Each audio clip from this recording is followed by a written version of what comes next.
নমস্কার, আপনারা দেখছেন দ্য ইন্ডিপেন্ডেন্ট বেঙ্গল। আমি শিবম। আজ এই প্রতিবেদনের শুরুতে এমন দুটো ঘটনা বা এমন উপদেষ্টাদের কিছু কথা রেফারেন্স আপনাদেরকে ফের একবার মনে করিয়ে দিতে চাই। যখন মোহাম্মদ ইউনূস দায়িত্ব নিয়েছিলেন, তিনি এবং তার সমন্বয়ক এবং উপদেষ্টারা বারংবার বলেছিলেন ভারতের নীতির উপর বাংলাদেশের ভবিষ্যৎ ডিপেন্ড করে না। মানে ভারত কি করছে কি না করছে বা তারা কিভাবে বাংলাদেশকে ট্রিট করছে তার উপরে আদতে বাংলাদেশের এই অন্তর্বর্তীকালীন সরকারের কিচ্ছু যায় আসে না। একের পর এক ভারত বিরোধী মন্তব্য তারা প্রথম থেকেই করে গেছেন। এই হলো ঘটনা নাম্বার 1। ঘটনা নাম্বার 2, যখন ডোনাল্ড ট্রাম্প ক্ষমতায় বসলেন তখন বাংলাদেশের বিভিন্ন উপদেষ্টা এবং সমন্বয়করা বললেন আমেরিকার পররাষ্ট্র নীতির উপর বাংলাদেশের ভবিষ্যৎ নির্ভর করে না। ডোনাল্ড ট্রাম্প কিংবা মোদির প্রেসক্রিপশনের উপর ডিপেন্ড করে বাংলাদেশ চলতে পারে না। এই হলো ঘটনা নাম্বার 2। এবার এই দুটো ঘটনাকে যদি আপনারা একসঙ্গে মেলান তাহলে বুঝতে পারবেন এদের কথাবার্তায় সেদিনও নিপাত একটা অদূরদর্শিতা দেখা গেছিল। তারা এই কথাগুলো শুধুমাত্র মানুষকে উস্কে দেওয়ার জন্য বলতে শুরু করেছিলেন, কিন্তু বর্তমানে শেষ 24 ঘন্টায় বাংলাদেশে এমন দুটো ঘটনা ঘটলো তাতে নিঃসন্দেহে বলা চলে সেদিন আমি যে ভিডিওতে বলেছিলাম আজ কিন্তু অক্ষরে অক্ষরে মিলে গেল। অর্থাৎ জিও পলিটিক্যাল এবং ইন্টারন্যাশনাল রিলেশনশিপ এটা যে একটা পড়াশোনার বিষয়, এটার যে ভবিষ্যৎ সম্ভাবনাগুলোকে আগে থেকে বোঝার বিষয়, তা কিন্তু আমি সেদিন আপনাদের মনে করিয়ে দিয়েছিলাম। আমি বলতে শুরু করেছিলাম যে যেভাবে সমন্বয়ক উপদেষ্টা বা এই ইউনূস সরকারের একাধিক পদাধিকারী বন্ধুরা বারংবার আমেরিকা এবং ভারতের বিরোধিতা করছে, এর ফল কিন্তু তাদের ভুগতে হবে। যদি জো বাইডেনকে সরিয়ে ডোনাল্ড ট্রাম্প আমেরিকার মসনদে আসেন তাহলে কিন্তু নিঃসন্দেহে বিভিন্ন ইস্যুতে বাংলাদেশের এই সরকার জর্জরিত হবে। আর তাদের যে ঘোষিত ভারত বিরোধী স্ট্যান্ড, যে ভারত বিরোধিতা করে তারা ক্ষমতায় এসেছেন, সেখান থেকে তারা পিছনে সরে আসতে বাধ্য হবেন। আজকে যখন এই ভিডিও বানাচ্ছি ঠিক তার 24 ঘন্টা আগে এমন দুটো ঘটনা ঘটিয়ে ফেলেছে এই আন্তর্জাতিক মহল, যাতে কিন্তু নিঃসন্দেহে বলা চলে মোহাম্মদ ইউনূস সেদিন কিন্তু ভুল ছিলেন। আমরা যারা ওর সমালোচনা করি কিংবা আমরা যারা ওর কাজের বিশ্লেষণ করি তারা কিন্তু ঠিক ছিলাম, কারণ জিও পলিটিক্যালটা একটা পড়াশোনার বিষয়। যারা এই ক্ষমতা দখল করেছে তারা শুধুমাত্র আবেগে ঘা ভাসিয়ে, তারা বাংলাদেশের মানুষকে উস্কে, তারা দূরদর্শীহীনতা দেখিয়ে এবং ভবিষ্যৎ সম্ভাবনাটাকে চুরমার করে যেভাবে দিনের পর দিন মানুষকে প্রতারিত করছেন, আমরা কিন্তু তারই সমালোচনা করে যাই। এবার আসল কথায় ফিরি। এই দুটো কথা মাথায় রেখে এই গোটা প্রতিবেদনটা দেখলে বুঝতে পারবেন কালকে ভারতের সঙ্গে দেখা করার আবেদন করেছেন মোহাম্মদ ইউনূস। ভাবতে পারছেন ডিসেম্বরে নাকি একটি মিটিং হতে চলেছে যেখানে ভারতের পররাষ্ট্র দপ্তরের সচিব এবং বাংলাদেশের যে পররাষ্ট্র দপ্তরের সচিব তারা নাকি উপস্থিত থাকবেন। অর্থাৎ বাংলাদেশের পররাষ্ট্র দপ্তরের যে সচিব অর্থাৎ জসিমউদ্দিন এবং ভারতের পররাষ্ট্র সচিব বিক্রম মিশ্রা, এরা নাকি একটি মিটিং অর্গানাইজ করতে চাইছে ডিসেম্বরে। অর্থাৎ হঠাৎ করে এতদিন পর ভারতের সঙ্গে পররাষ্ট্র নীতি এবং সে বিষয়ে কথা বলার জন্য আগ্রহ প্রকাশ করলো বাংলাদেশ। যদিও এর আগে তারা সার্কের একটি মিটিং অ্যারেঞ্জ করতে চেয়েছিল, তার আগে বারবার তারা মোদির সঙ্গে একটি মিটিং এর জন্য সময় চেয়েছিল, জয়শঙ্করের সঙ্গে আলোচনায় বসতে চেয়েছিলেন বাংলাদেশের পররাষ্ট্র উপদেষ্টা, কিন্তু কোনো ক্ষেত্রেই তারা সফল হতে পারেনি। যদি এইভাবে তারা নিজস্ব ধারণা বদলায় এবং স্ট্যান্ড যদি বদল করে তাহলে ডিসেম্বরে ভারত এবং বাংলাদেশের পররাষ্ট্র সচিবের মধ্যে একটি মিটিং হতে পারে। এবার হঠাৎ করে এই মিটিং কেন, এটাই তো আপনাদের আসল প্রশ্ন। দেখুন, আমি বলি জিও পলিটিক্যালে বা বিভিন্ন ঘটনা যদি অ্যানালাইসিস করেন দেখবেন একটি ঘটনার সাথে আরেকটা ঘটনা যোগসূত্র থাকবেই। অর্থাৎ ক ঘটনার সাথে ক ঘটনার মিল থাকবে বা এর আফটার এফেক্টস থাকবে, তারপরেই কিন্তু গ ঘটনা তৈরি হবে। আর গ ঘটনা তৈরি হতে পারে এই সম্ভাবনা যারা আগে থেকে বুঝতে পারবে তারাই কিন্তু দাপুটে রাজনীতিবিদ। শেখ হাসিনার একাধিক ফোন কলে কিন্তু আমার তাকে অত্যন্ত বিচক্ষণ কূটনীতিবিদ মনে হচ্ছে। যখন জয়শঙ্কর একাধিক ডিসিশন নেয় তখন তার পিছনে অঙ্ক বা পলিটিক্সটা বোঝা যায়, বিশ্লেষকরা বিভিন্ন ক্ষেত্রে যখন বলেন তখন বোঝা যায়। কিন্তু এই ইউনূস সরকারের মন্ত্রিসভায় এত আজগুবি সব লোকজনে ভর্তি আছে যে তারা ভবিষ্যৎ সম্ভাবনাটাকেই অগ্রাহ্য করেন। যাই হোক, এবার আসল কথায় ফিরি। কারণ এই ভারতের সঙ্গে মিটিং করার অর্থ হলো তারা পাকিস্তানকে দূরে সরিয়ে এবার আমেরিকার ক্লোজ আসতে চাইছেন। কেন হঠাৎ করে আমেরিকার ক্লোজ আসতে চাইলেন সেটাই হলো মস্ত বড় গল্প। কারণ ডোনাল্ড ট্রাম্প তার ক্যাবিনেটের যে সকল নামগুলো ঘোষণা করেছেন কালকে, এরপরে কিন্তু বাংলাদেশের ইউনূস সরকারের ঘুম উড়ে যেতে বাধ্য। অর্থাৎ তারা সরকারিভাবে সরাসরিভাবে যে তাদের উপরে মানে প্রভাব আসতে পারে তা কিন্তু আগে থেকে বুঝতে পেরে গেছেন। দেখুন, ইউনূস তো বুদ্ধিমান নন এরকম নন, তিনি রাজনীতিটা বোঝেন না। ডোনাল্ড ট্রাম্প যখন একের পর এক লোক তার বিভিন্ন গুরুত্বপূর্ণ পদে বোঝালেন বা বসালেন, তখন কিন্তু গোটা বিশ্বকে বার্তা দিলেন তার আসল মানসিকতাটা, মানে আমেরিকা আগামী 5 বছর ঠিক কোন দৃষ্টিভঙ্গি দিয়ে যাবে সেটা কিন্তু ডোনাল্ড ট্রাম্প কালকে স্পষ্টভাবে বুঝিয়ে দিয়েছেন। আর ডোনাল্ড ট্রাম্পের এই ক্যাবিনেট ঘোষণা হওয়ার পর ভারতের কাছে একটি সময় চেয়ে আবেদন করে বসেছে বাংলাদেশ, যদি সব ঠিকঠাক চায় তাহলে কিন্তু ডিসেম্বরে নাকি একটি মিটিং হতে পারে, যা পররাষ্ট্র সচিবদের মধ্যে হতে পারে। কিন্তু কেন এই মিটিং? হঠাৎ করে ভারত বিরোধিতা কেন স্তব্ধ হয়ে গেল? হঠাৎ করে গলা কেন শুকিয়ে গেল? কালকে আবার হঠাৎ করে আপনারা প্রেস কনফারেন্স একটা অদ্ভুত দাবি করলেন, আপনারা বললেন আন্তর্জাতিক ট্রাইব্যুনালে নাকি রাজনৈতিক বন্দীদের বিচার হচ্ছে না। তাহলে 3 মাস ধরে বাংলাদেশের মানুষকে কি বোঝালেন? আপনারা দিনের পর দিন বললেন এই ট্রাইব্যুনালে শেখ হাসিনার ফাঁসি হবে, শেখ হাসিনাকে 8ই নভেম্বরের মধ্যে দেশে নিয়ে আসবেন, আপনারা ভারতের কাছে আবেদন জানাবেন। কালকে প্রেস কনফারেন্সে আপনারা বললেন আন্তর্জাতিক ট্রাইব্যুনালে যে আইন, সেই আইন নাকি বহু আগে তৈরি করা 1963 সালে, বর্তমানে নাকি সেই আইনের আওতায় এনে শেখ হাসিনার বিচার করা সম্ভব নয়, কারণ সেই আইনের ত্রুটি বিচ্যুতি আছে, ফলে সেই আইন নাকি বদলাতে হবে। এবার সেই আইন যে বদলাতে হবে তাকে আপনারা 3 মাস জানতেন না। অর্থাৎ ট্রাইব্যুনালের গল্পটাও 100 দিন পরে এসে যে সম্পূর্ণ ভাওতাবাজি তা কিন্তু কালকে এক্সপোজড হয়ে গেল। অর্থাৎ ট্রাইব্যুনাল বলুন কিংবা ইন্টারপোলের রেড নোটিশ বলুন, তারা ভারতের থেকে শেখ হাসিনাকে কিন্তু নিয়ে যেতে পারবেন না, তা কিন্তু কালকে অফিসিয়ালি অলমোস্ট বোঝা গেল। পরবর্তীকালে কি?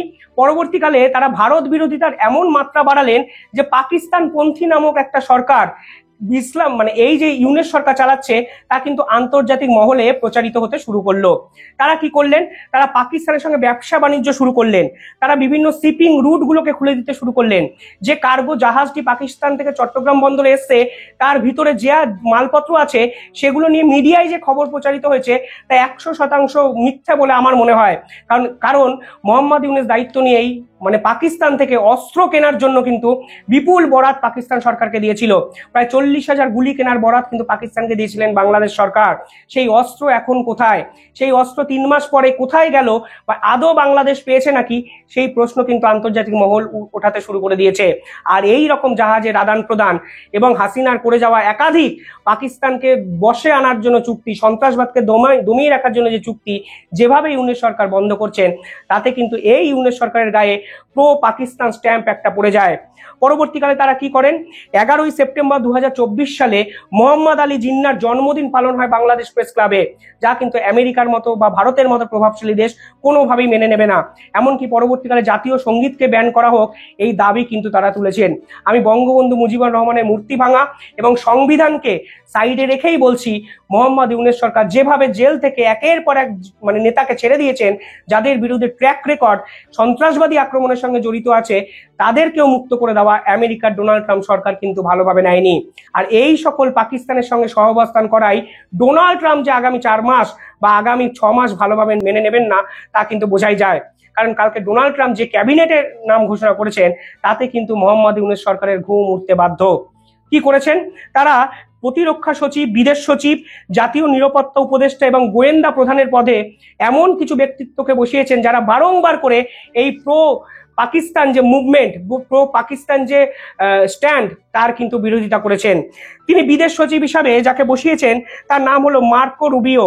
এই মার্কো রুবিও কিছুদিন আগে একটি বিল এনেছিলেন আমেরিকায়, যেখানে তিনি বলেছেন ভারতের সন্ত্রাসবাদের জন্য একমাত্র পাকিস্তান দায়ী এবং পাকিস্তান এই সন্ত্রাসবাদীগুলোদের দিনের পর দিন মদত দিচ্ছে এবং সরকার এদেরকে কাজে লাগানোর চেষ্টা করছে। পাকিস্তানকে কোনোভাবেই যেন আমেরিকা সুরক্ষা না দেয়। পাশাপাশি আমেরিকার বন্ধু তালিকার অন্যতম যে তালিকা, তার টপ 3-র মধ্যে ভারতের নাম ঢোকানো হোক। এমনকি চীনকে রুখতে ভারতবর্ষই যে আমেরিকার বন্ধু হতে পারে, এই রকম কিন্তু বিলে বলেছিলেন মার্কো রুবিও। ডোনাল্ড ট্রাম্প ক্ষমতায় এসে এই মার্কো রুবিওকে বিদেশ সচিব করলেন।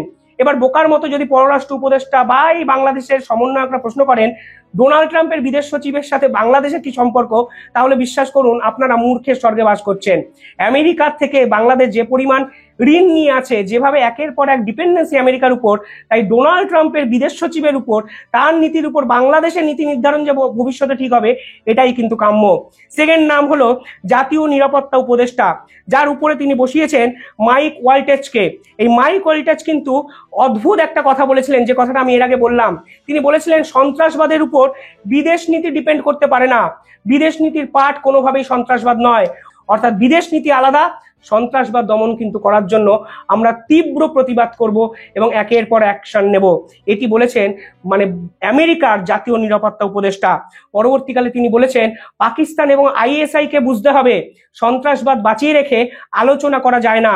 অর্থাৎ আইএসআই যে সকল দেশে অ্যাক্টিভ আছে, বাংলাদেশের মতো দেশে, তাদের থেকে আইএসআই কে দূরে সরতে হবে। অর্থাৎ উগ্র মৌলবাদ যদি সমাজে সময় থাকে, তাহলে কিন্তু আমেরিকা কঠোর ভূমিকা পালন করবে। এই কথা কিন্তু কালকে বলেছেন মাইক ওয়ালটেজ।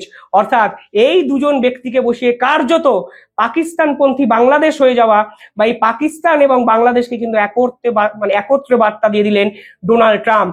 পরবর্তীকালে তুলসী গ্যাবটকে উনি বসিয়েছেন, যিনি হিন্দু ধর্মাবলম্বী একজন ব্যক্তিত্ব, যিনি বারংবার করে লাদেনকে আশ্রয় দেওয়া, পারমাণবিক বোমা এবং পাকিস্তানের অবস্থান নিয়ে একাধিক প্রশ্ন কিন্তু এর আগেই তুলে দিয়েছেন, নতুন করে আমি আলোচনা করছি না। ফলে এই ক্যাবিনেট যখন ডোনাল্ড ট্রাম্প ঘোষণা করলেন, তখন মোহাম্মদ ইউনূস বুঝে গেলেন আর পাকিস্তানের সঙ্গ দেওয়াটা হয়তো একটু ভুল হয়ে যাচ্ছে, কারণ দেশের মধ্যে অলরেডি সেনাপ্রধান ইউনূসকে সরানোর জন্য বিভিন্ন ষড়যন্ত্র করতে শুরু করে দিয়েছেন। একাধিক জায়গায় সেনাপ্রধান এতই অ্যাক্টিভনেস দেখিয়েছেন যে সরকারের বিরুদ্ধে জনসাধারণের ক্ষোভ বাড়তে শুরু করে দিয়েছে। বাংলাদেশের ইন্টারনাল পলিটিক্স কার্যত ছত্রভঙ্গ হয়ে গেছে সেনাপ্রধান এবং ইউনূসের অন্তর্দ্বন্দ্বে। বিভিন্ন রাজনৈতিক দল কার্যত কোণঠাসা হয়ে গিয়ে ইউনূস সরকারের বিরোধিতা করতে শুরু করেছেন প্রকাশ্যে। শেষ 3 মাসে এই যে নজিরবিহীন বাংলাদেশের অবস্থা গোটা আন্তর্জাতিক মহল দেখেছে, তাতে কিন্তু ভবিষ্যতের বাংলাদেশ সম্পর্কে বিভিন্ন প্রশ্নচিহ্ন তুলে দিয়েছেন আইএমএফ এর মতো সংস্থা। অর্থাৎ ঘরে বাইরের প্রবল চাপে কিন্তু মোহাম্মদ ইউনূস বুঝতে শুরু করলেন তিনি হয়তো একটু বেড়ে খেলতে শুরু করেছেন, আর এরপরেই তিনি ভারতের সঙ্গে একটি সম্পর্ক তৈরি করতে চাইছেন। কারণ এই বিদেশ সচিব এবং জাতীয় নিরাপত্তা উপদেষ্টা কিন্তু ভারতের অন্যতম ক্লোজ বন্ধু। তাই ডিসেম্বরে একটি জয়শঙ্করের সময় চেয়ে সরাসরি বাংলাদেশের থেকে চিঠি এসেছে ভারতে। যদিও জয়শঙ্কর এই মিটিং এ না থাকেন, তাহলে কি পররাষ্ট্র সচিবের এই মিটিং অ্যাটেন্ড করা উচিত? এই প্রশ্ন কিন্তু আপনাদের উদ্দেশ্যে আমি রাখলাম। পাশাপাশি ভারতবর্ষ কিন্তু আবার বিপুল পরিমাণ চাল বাংলাদেশকে পাঠিয়েছে শুধুমাত্র হাসিনার করে যাওয়া চুক্তিকে মান্যতা দিতে এবং বাংলাদেশের মানুষদের পাশে থাকতে। কালকে বাণিজ্য উপদেষ্টা আবার বলেছেন ভারত এবং বাংলাদেশের মধ্যে বাণিজ্য আগের মতো ফিরিয়ে আনতে হবে, সম্পর্ক খারাপ করা যাবে না। অদ্ভুত লাগছে এই উপদেষ্টাদের কথা শুনে, যারা ঠিক কিছুদিন আগে ভারত খারাপ, ভারত বাজে, ভারত আমাদের শেষ করেছে, ভারতের জন্য আজকে আমাদের এমন অবস্থা, এই ধরনের অভিযোগগুলো তুলেছেন। আজ তারা আমেরিকার চাপে পড়ে, ট্রাম্পের চাপে পড়ে জয়শঙ্করের সঙ্গে মিটিং করতে চাইছেন। তবে আজ এই ভিডিও শেষের আগে ছোট্ট একটা কথা বলে দিই, জয়শঙ্কর এই মিটিং এ কিন্তু 100% রাজি হবেন না, এখনই আমি আজকে বিশ্লেষণ করে বলে গেলাম। কারণ কোনোভাবে জয়শঙ্কর যেখানে সার্কের মিটিং এ বাংলাদেশের অবস্থানটা স্পষ্টভাবে বুঝে নিয়েছিলেন, ঠিক সেখানে দুই দেশের সম্পর্ক ভালো করার জন্য জয়শঙ্কর উদ্যোগী হবেন হঠাৎ করে, এরকম ভাবনাটাই ভুল। সার্কের মিটিং বা এশিয়ানের মিটিং কিংবা ভারতকে টপকে বাংলাদেশ যখন চীনের কাছে বারংবার করে গিয়ে ভারত বিরোধী মন্তব্য করেছেন, তা কোনোভাবেই কিন্তু নরেন্দ্র মোদী ভালো করে মেনে নেননি। আর নরেন্দ্র মোদীর দুই সেনাপতি অজিত ডোভাল এবং জয়শঙ্কর এই বাংলাদেশের পররাষ্ট্রনীতি সাদরে গ্রহণ করবে না, তা কিন্তু বলে দেওয়াই যায়। ফলে দক্ষিণ পূর্ব এশিয়ায় ভারতকে টপকে অন্তত ডোনাল্ড ট্রাম্পের আমেরিকার সঙ্গে সহাবস্থান রাখতে কিছু করা কার্যত অসম্ভব কিন্তু পাকিস্তান এবং বাংলাদেশ। আর এর জন্যই হয়তো বাংলাদেশ চাইছে ভারতের সঙ্গে ডিসেম্বরে একটি মিটিং করতে। যদিও ভারত সেই মিটিং এ সাড়া দেয় কিনা তা দেখার জন্য কিন্তু অধীর আগ্রহে অপেক্ষা করবে আন্তর্জাতিক মহল। প্রসঙ্গত বলে রাখি, এই ধরনের মিটিং যদি হয়, তাহলে কিন্তু ইউনূস সরকারের আমলে প্রথম পররাষ্ট্র সচিবদের এই ধরনের মিটিং হবে, যা নিঃসন্দেহে দক্ষিণ পূর্ব এশিয়ার পলিটিক্সকে আগামী 5 বছর বদলে দিতে পারে বলে আমার ব্যক্তিগত অবজারভেশন। আপনারা কি ভাবছেন? কমেন্টে জানাবেন আপনাদের উত্তর। ধন্যবাদ।